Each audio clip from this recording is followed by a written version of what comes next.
Hi, good morning, everyone. It is Sarah Shipton here from Scrapbooking with Sarah, and I'm coming live to you today, October 17, 23, to teach you how to incorporate flip-flaps onto your scrapbook layouts.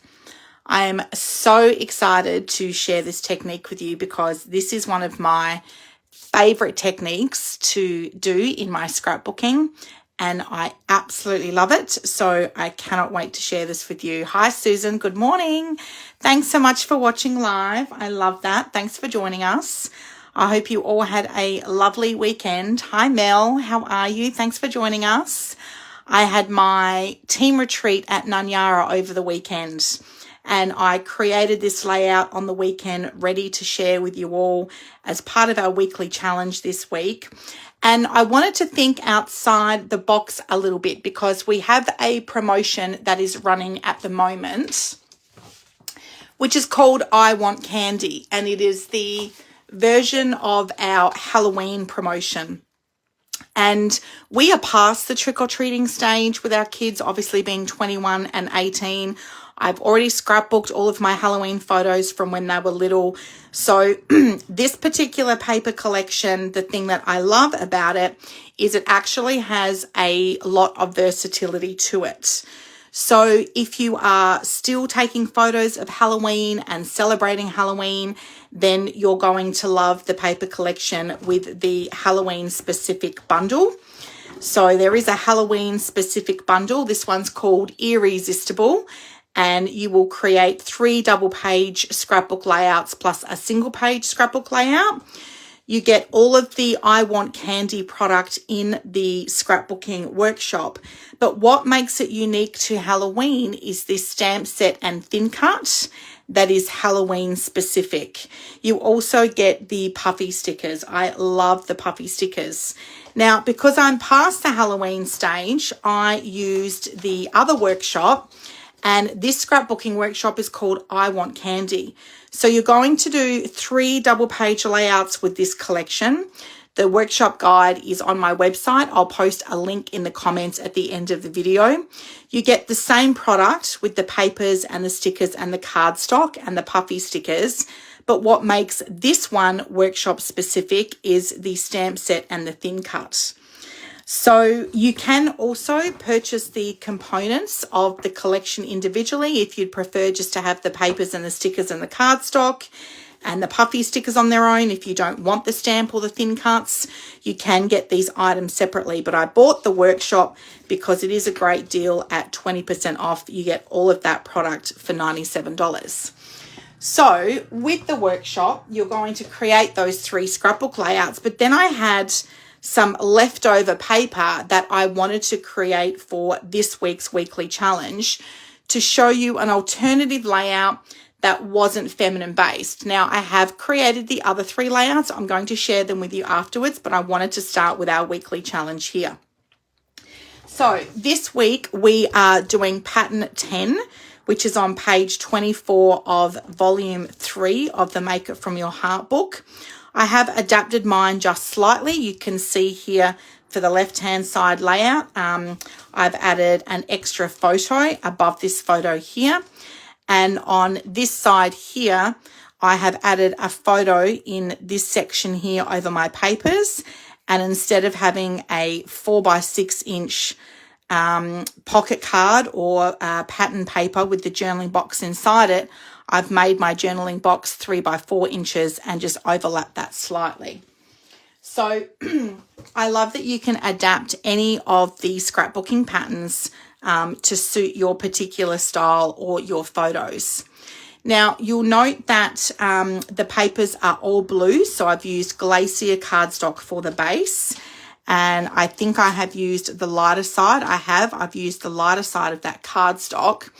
And so because this workshop kit was very feminine and the colours were quite girly, there weren't many. The only option for the blue was the lagoon. So something that I love to do, I'm just going to give you a little tip here. When you get a paper collection, all of your pattern papers come with a zip strip. And on the back of your zip strip, you've got featured colours. So these are going to be the cardstock colours and the stamp pad colours that coordinate with your paper collection. And on the back here, we've got Ballerina, Clover, Glacier, Lagoon, Lemonade, Periwinkle, Royal, Sundance, Sapphire, and White Daisy. So I had this blue and white check pattern piece of pattern paper left over from the 3 scrapbook layouts I did. So what I've done here, I also had this Periwinkle Star pattern paper left over as well. And I had these 2 zip strips also left over. And so I came to my zip strip and looked at what blues were coordinating colours, and I had Glacier, Lagoon, and Periwinkle there.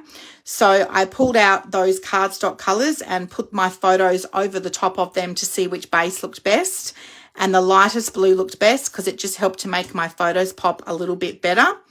I then have put a strip of cardstock through here. Again, I referenced the featured colours on the back of my zip strip, and I chose Lagoon because the Sapphire zip strip really stood out and popped being stuck on top of that Lagoon cardstock. So that's what I do when I'm deciding what colours I should use to coordinate with my pattern paper. I always reference the zip strip on the back of my pattern paper. Now, with this promotional pack, it did come with some coordinating cardstock, and you'll see here that it tells you in the coordinating cardstock what colours obviously coordinate with your pattern paper, but quite often there are extra featured colours on the back of the zip strip. So when you buy a coordinating paper pack, we're not going to give you every single one of the featured colours. There will be 12 sheets, and Close to My Heart will select 6 of the colours that give the best variety to coordinate with your pattern paper. The really fun thing about this coordinating cardstock pack is you get 2 sheets of pink glitter paper as well, which is actually not available for sale separately. So whether you buy the bundle or the cardstock separate, you'll get that pink glitter paper. So that's just a little tip for you to help you to coordinate your scrapbooking colours when you are creating your patterns from scratch and not necessarily following an instructional guide as such, which is what we've done here today. We've picked a pattern from the how-to book, and then you're going to select your papers that you're going to use, and that's my tip for you to help you to pick your papers. Now, I had been asked, I've definitely been given some requests of things to teach as part of our weekly challenges and Technique Tuesdays.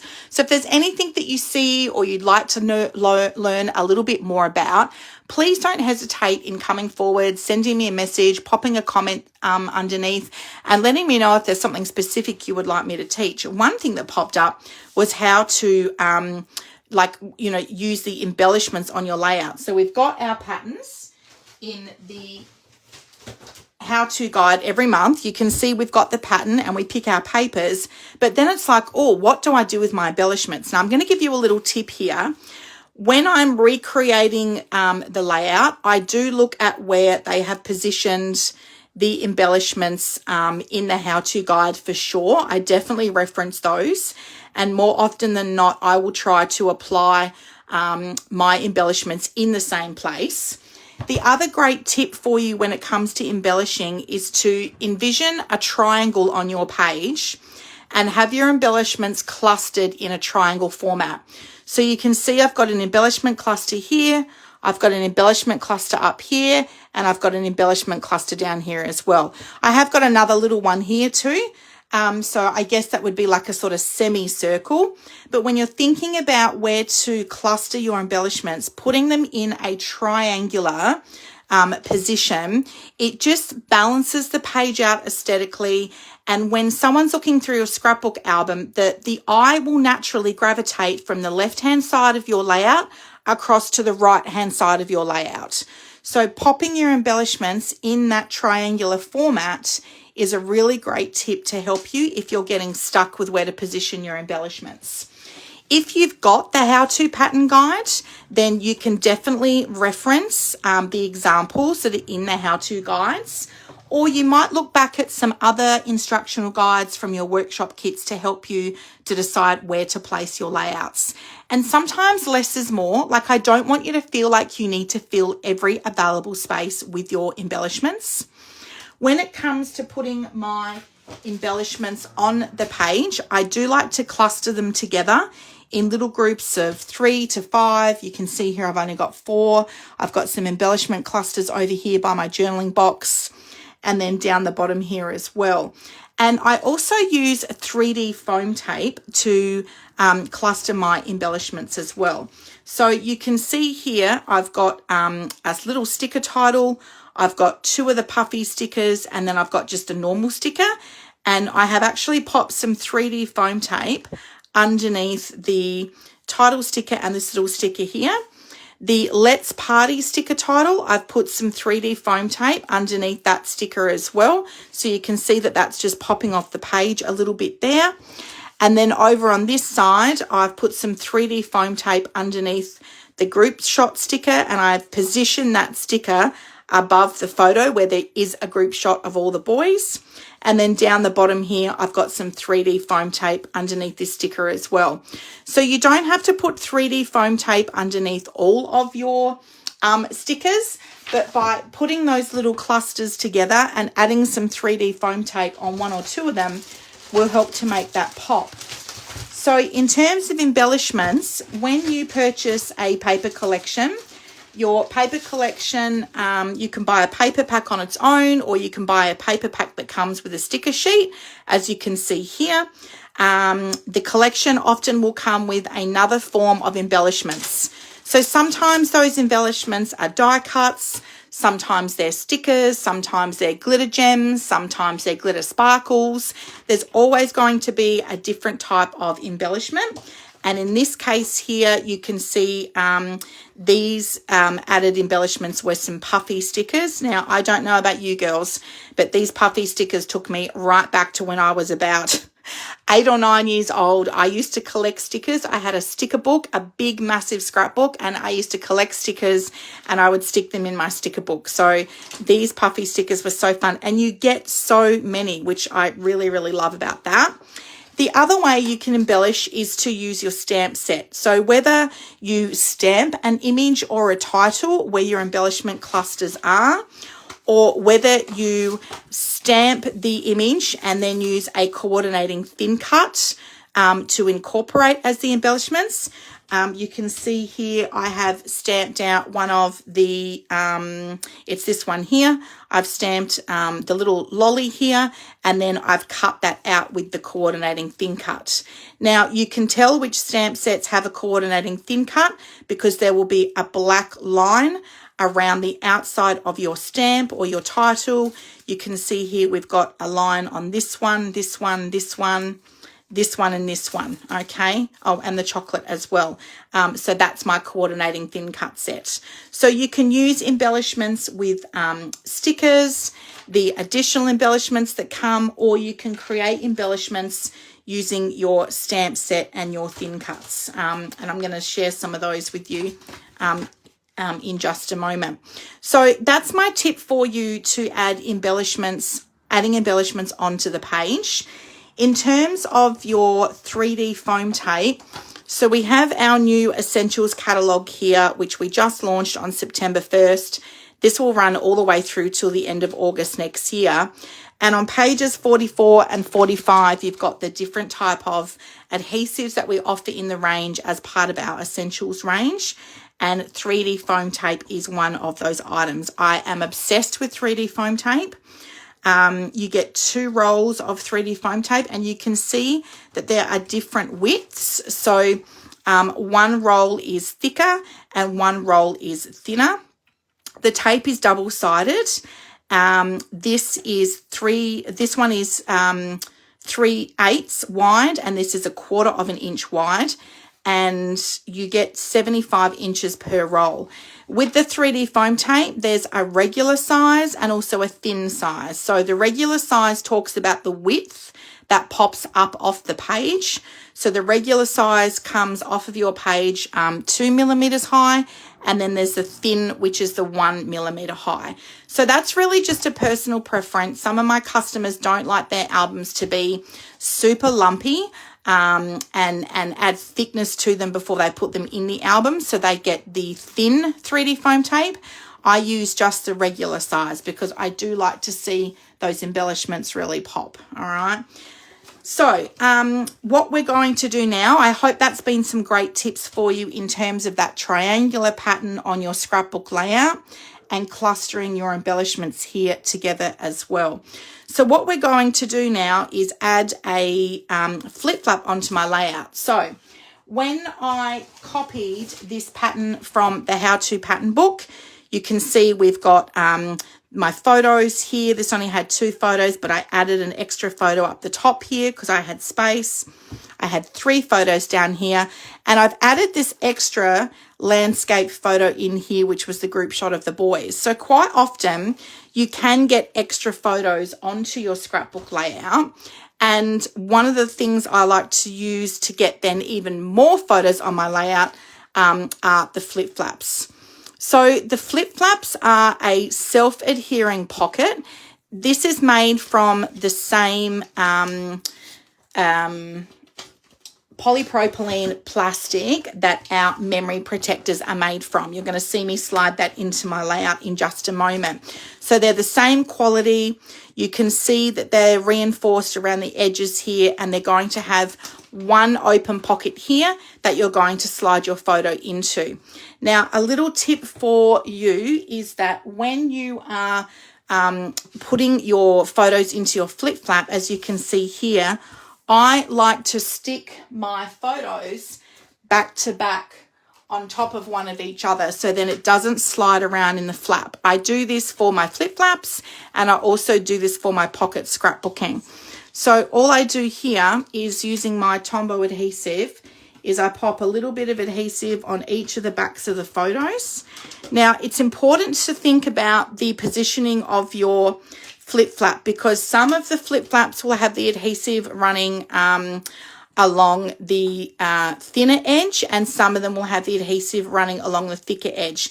And this allows you to flip the flap different ways. So the ones with the adhesive at the top, the flap would go up like that, or you could stick it coming down like so, okay? Or in this case, I'm having mine coming out.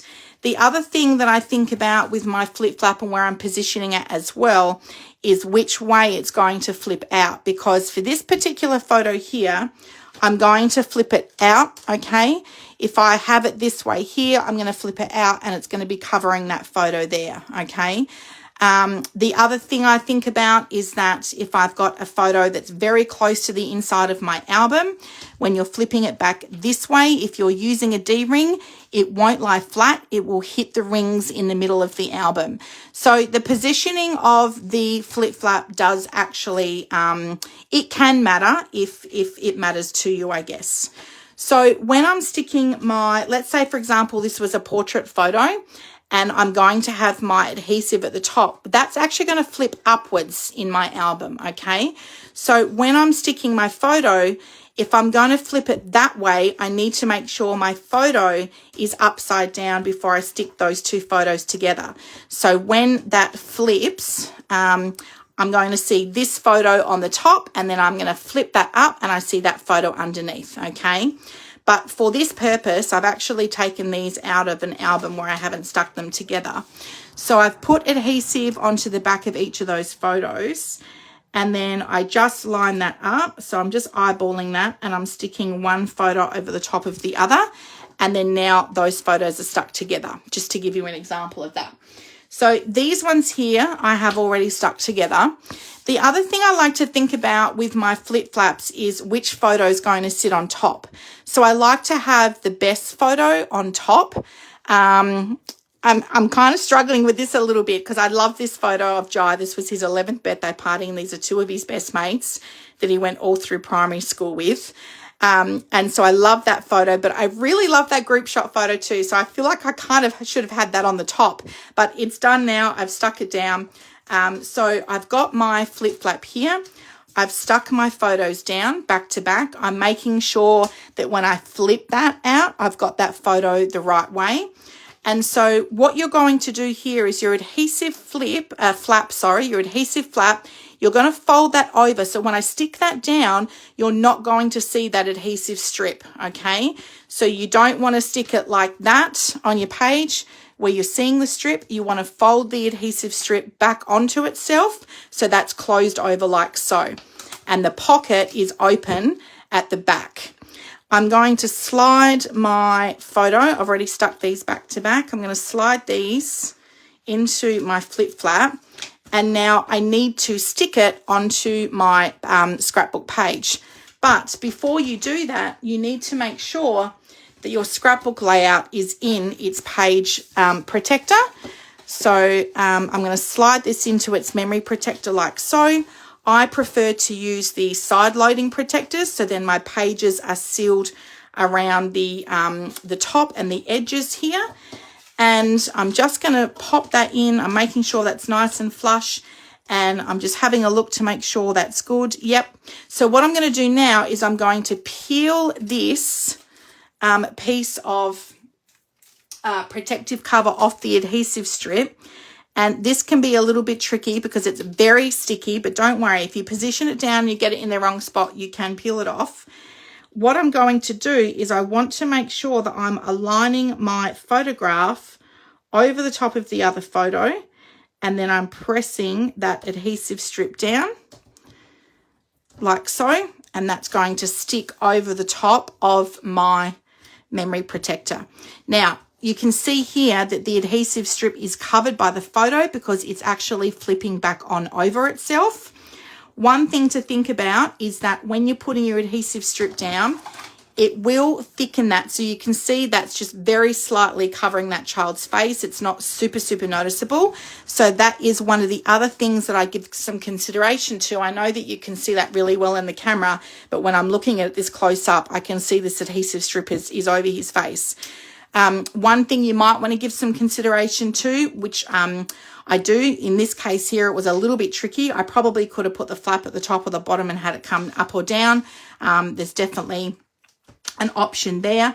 But sometimes I will look at the positioning of my adhesive strip and making sure it's not going to cover anyone's face too much there. But it's not my child. Isn't that awful? So I'm just covering that over there like so. And that is how you get your flip flap on your scrapbook page. Isn't that so fun, girls? I'm going to slide this one into its memory protector as well. And there we go. I have got my layout done with my flip flap on top. How cool is that? Let me know what you think. So I'm going to show you some of the other, I've got here the different size flip flaps here. Now, some of these flip flaps we have actually retired. So we've condensed the range of the flip flaps. All your flip flaps are on page 51. We have condensed the range. So I'm going to run through this range with you. These were the little 2x2 inch flip flaps. So these were great. I used these for locks of hair from first haircut. I'm not joking, but even the first tooth is in the baby album from the scrapbook. Really little intricate things that you want to have, maybe memorabilia or something special to you that you want to keep in the album. So that's the little 2x2 inch size. This is a size that we have retired. I'm going to post a link in our Facebook group to all the flip flaps because some of these actually still might be on my website. They're just not in the catalogue. So that's the 2x2. The 3x3 is a square one, so we do still stock that size there. We've got them in the 3x4 inches, so I love this because then you can have your flip flap going either portrait size or landscape size. When it's a square one, it doesn't really matter, but now we're getting into the different sizes here of the flip flap. So that's the 3x4. Now we've got a 4x4 inch. This one's staying. So that's a square one, really easy to put on. We've got the 4x6 inch size. This size is staying.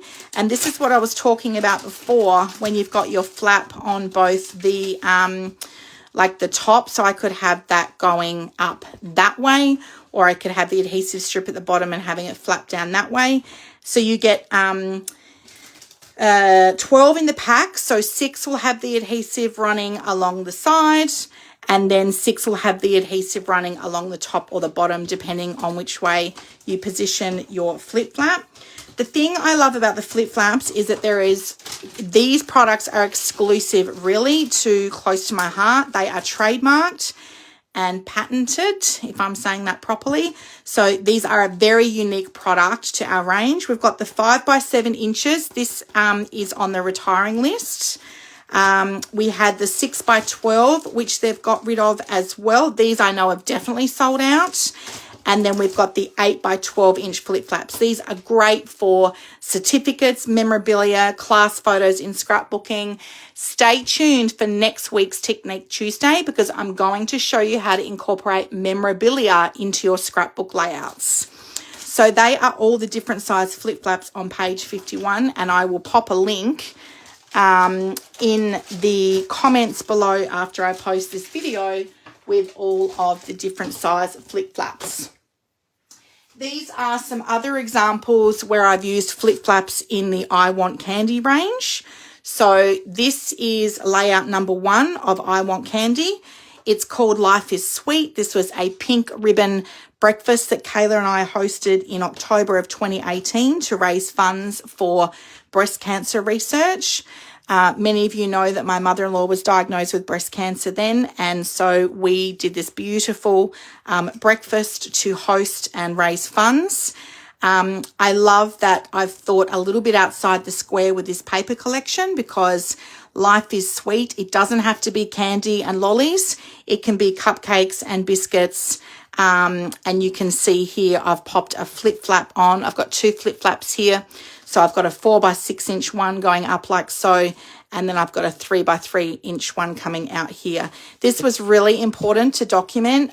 This was a very special breakfast where all my girlfriends came together. We raised about $2,000. Everyone brought food to share. I had all these beautiful gifts donated to raffle off, and we just had such a great day. So I did think outside the square with this collection for you. And I actually used the search function on my mobile phone. So I don't know if you know, but your smartphone has a search function. You can type in the word candy, lolly, cake, biscuit, afternoon tea, high tea, teacup.